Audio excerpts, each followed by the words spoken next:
Thank you, Jenny, and thank you, Carlos, for inviting me. I'm going to talk about the Indo-Pacific Command of the United States and the Quad countries, the threat not only to China, but the kind of corrosive politics around Asia and Eurasia. Since 2017, the United States government has released a few reports and fact sheets on its new Indo-Pacific strategy. It's impossible to analyze these texts and the speeches from US government officials because they are largely made of empty phrases. What does it mean to say that the Indo-Pacific strategy, for instance, is going to promote free, fair, and reciprocal trade? Each of these terms, free, fair, and reciprocal, would need elaboration. Their meaning should be defined. But over hundreds of pages, there is simply no explanation of what any of these phrases, such as this one, means. Buried in these meaningless words in the Indo-Pacific strategy is a much deeper, much darker agenda of the US government to use three large Asian states, Australia, India, and Japan, they form the Quad, to isolate and roll back China. There is nothing else to it. The US government has made it very clear that what it finds most objectionable is China's Belt and Road Initiative, which has signed on about 100 countries across the world. The roots of the Belt and Road Initiative, which began in 2013, was to pivot China's reliance upon the markets of the West to other countries and to use China's massive surpluses to build infrastructure in key parts of Africa, Asia, and Latin America.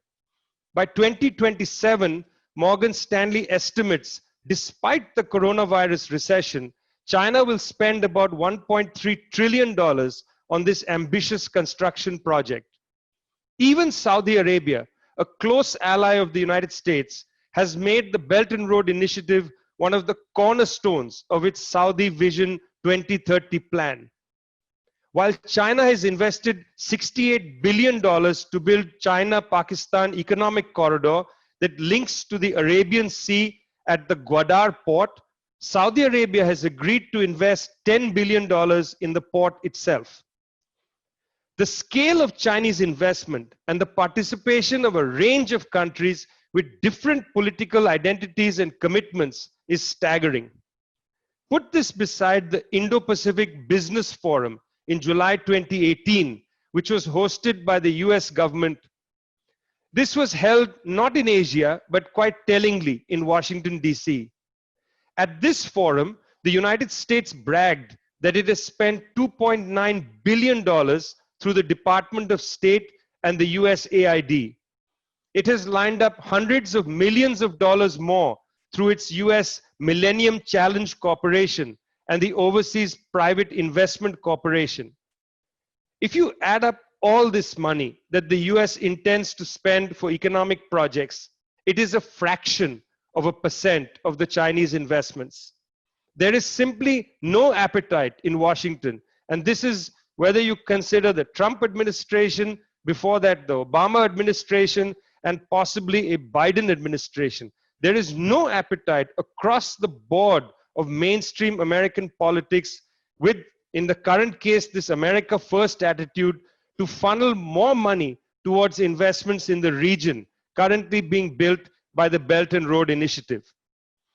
It appears as if the US investments will come with military claims. Nepal is currently in an internal debate over whether it should accept $500 million from a Millennium Challenge Corporation grant. This has to do with building electric power lines.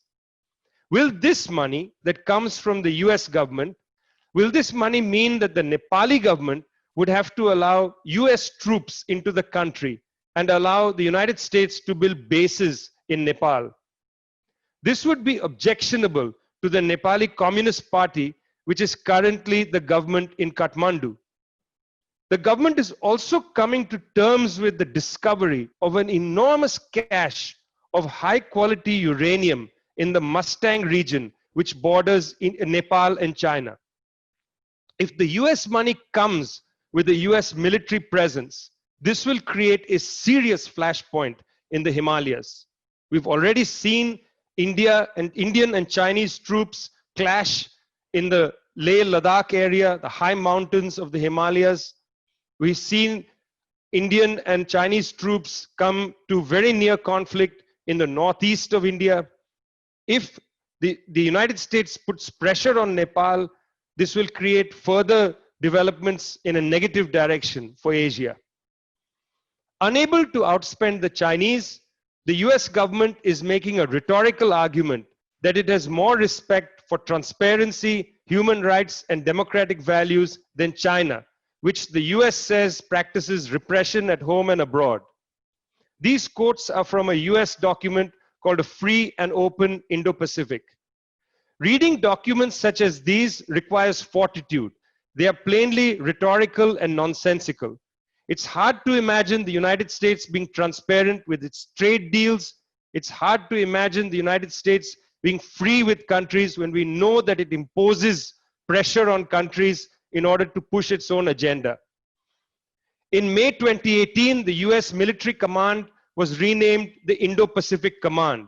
This is a much more clear identification of US policy. The most recent Indo-Pacific Command document is called Regain the Advantage. It comes alongside new hypersonic cruise missiles. The United States, in other words, through its rhetoric, through building up military force and new military technologies, seeks to impose a war on Asia. It is interesting that in all the documents released by the US government and in all the speeches, there is no discussion of the strategy of the US government and its allies in how to contain China. What you have is rhetoric that skates into extremely belligerent territory. We say no war, no conventional war, but also no hybrid war, no war on China. We want peace in Eurasia, peace in the waters around Asia. Thank you very much.